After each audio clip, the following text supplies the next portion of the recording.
Hi, Matt from Bucket Robotics here, looking at a log from our test VisionCell where we did some surface defect detection on anodized gears.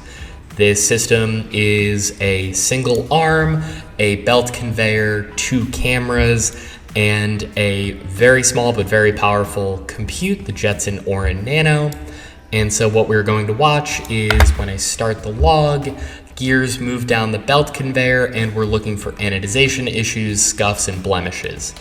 Our camera is going to count the number of gears that are in the scene. So we have 1, 2, 3, 4, and it's going to use that information to move the robot arm to each gear for closer inspection from our profile camera.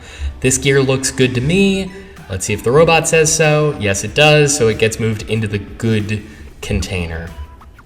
Our robot arm repositions, grabs the second gear in the scene, and on closer inspection, we have an anodization issue, so that's going to remain back on the belt conveyor. Now on to gear number 3.